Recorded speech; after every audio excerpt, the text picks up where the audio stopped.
ओम अष्टात्रिंशोऽध्यायः। नगर प्रवेश के समय पूर्वासियों तथा ब्राह्मणों द्वारा राजा युधिष्ठिर का सत्कार और उन पर आक्षेप करने वाले चाौक का ब्राह्मणों द्वारा वध। वैशंपायन जी कहते हैं, जन्मेजय कुंती पुत्रों के हस्तिनापुर में प्रवेश करते समय उन्हें देखने के लिए 10 लाख नगर निवासी सड़कों पर एकत्र हो गए।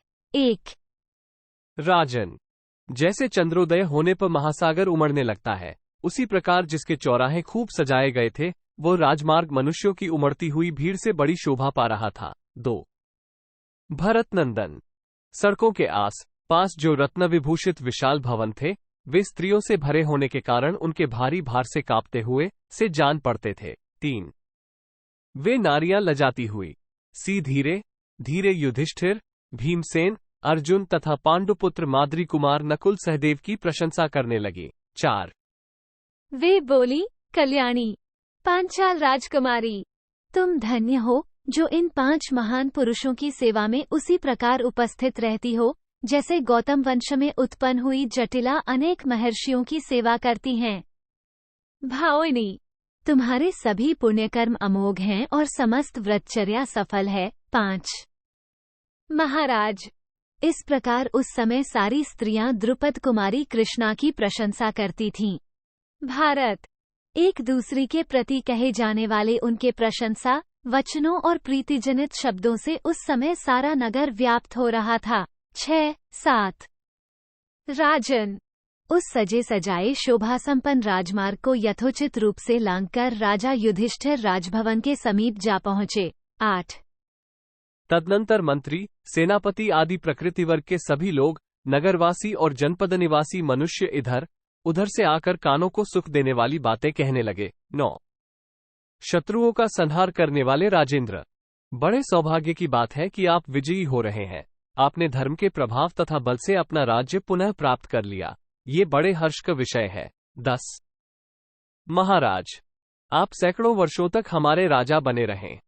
जैसे इंद्र स्वर्गलोक का पालन करते हैं, उसी प्रकार आप भी धर्मपूर्वक अपनी प्रजा की रक्षा करें। 11 इस प्रकार राजकुल के द्वार पर मांगलिक द्रव्यों द्वारा पूजित हो ब्राह्मणों के दिए हुए आशीर्वाद सब ओर से ग्रहण करके राजा युधिष्ठिर देवराज इंद्र के महल के समान राजभवन में प्रविष्ट हुए, जो श्रद्धा और विजय से संपन्न था।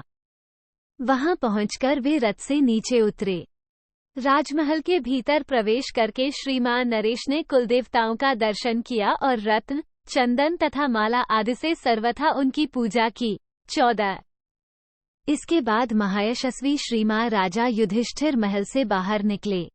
वहां उन्हें बहुत से ब्राह्मण खड़े दिखाई दिए, जो हाथ में मंगल द्रव्य लिए खड़े थे।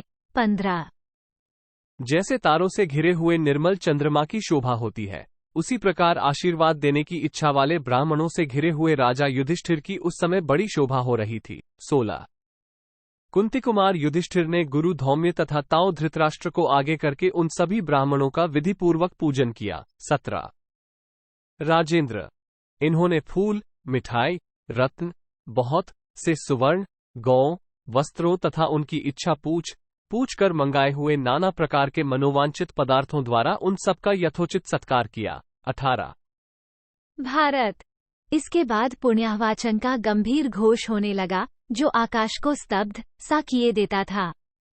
वह पवित्र शब्द कानों को सुख देने वाला तथा सुहृदों को प्रसन्नता प्रदान करने वाला था। 19 राजन, उस समय वेदवेता विद्वान ब्राह्मणों ने हंस के समान हर्ष गद स्वर से जो प्रचुर अर्थ, पद एवं अक्षरों से युक्त वाणी कही थी, वो वहां सबको स्पष्ट सुनाई दे रही थी। 20 नरेश्वर, तदनंतर दुंदुभियों और शंखों की मनोरम ध्वनि होने लगी। जय जयकार करने वालों का गंभीर घोष वहां प्रकट होने लगा। 21 जब सब ब्राह्मण चुपचाप खड़े हो गए, तब ब्राह्मण का वेश बनाकर आया हुआ चार्वाक नामक राक्षस राजा युधिष्ठिर से कुछ कहने को उद्यत हुआ। 22 वह दुर्योधन का मित्र था। उसने सन्यासी ब्राह्मण के वेश में अपने असली रूप को छिपा रखा था। उसके हाथ में अक्षमाला थी और मस्तक पर शिखा। उसने त्रिदंड धारण कर रखा था।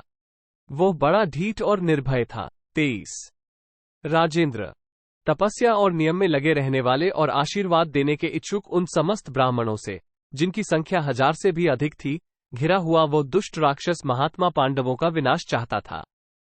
उसने उन सब ब्राह्मणों से अनुमति लिए बिना ही राजा युधिष्ठिर से कहा। 24-25 चार्वाक बोला, राजन, ये सब ब्राह्मण मुझ पर अपनी बात कहने का भार रखकर मेरे द्वारा ही तुमसे कह रहे हैं, कुंती नंदन, तुम अपने भाई बंधुओं का वध करने वाले एक दुष्ट राजा हो। तुम्हें धिक्कार है। ऐसे पुरुष के जीवन से क्या लाभ? इस प्रकार यह बंधु बांधवों का विनाश करके गुरुजनों की हत्या करवाकर तो तुम्हारा मर जाना ही अच्छा है, जीवित रहना नहीं। 26-27 वे ब्राह्मण उस दुष्ट राक्षस की यह बात सुनकर उसके वचनों से तिरस्कृत हो व्यथित हो उठे और मन ही मन उसके कथन की निंदा करने लगे। 28 प्रजानाथ। इसके बाद वे सभी ब्राह्मण तथा राजा युधिष्ठिर अत्यंत उद्विग्न और लज्जित हो गए। प्रतिवाद के रूप में उनके मुंह से एक शब्द भी नहीं निकला। वे सभी कुछ देर तक चुप रहे। 29 तत्पश्चात राजा युधिष्ठिर ने कहा, ब्राह्मणों, मैं आपके चरणों में प्रणाम करके विनीत भाव से ये प्रार्थना करता हूं कि आप लोग मुझ पर प्रसन्न हो। इस समय मुझ पर सब ओर से बड़ी भारी विपत्ति आ गई है, अतः आप लोग मुझे धिक्कार न दें। 30 वैशंपायन जी कहते हैं, राजन प्रजानाथ, उनकी यह बात सुनकर सब ब्राह्मण बोल उठे, महाराज, ये हमारी बात नहीं कह रहा है। हम तो यह आशीर्वाद देते हैं कि आपकी राजलक्ष्मी सदा बनी रहे। 31 उन वेदवेता ब्राह्मणों का अंतःकरण तपस्या से निर्मल हो गया था। उन महात्माओं ने ज्ञान दृष्टि से उस राक्षस को पहचान लिया। 32 ब्राह्मण बोले, धर्मात्मन, ये दुर्योधन का मित्र चार्वाक नामक राक्षस है, जो सन्यासी के रूप में यहाँ आकर उसका हित करना चाहता है। हम लोग आपसे कुछ नहीं कहते हैं। आपका इस तरह का भय दूर हो जाना चाहिए। हम आशीर्वाद देते हैं कि भाइयों सहित आपको कल्याण की प्राप्ति हो। 33-34 वैशंपायन जी कहते हैं, जन्मेजय।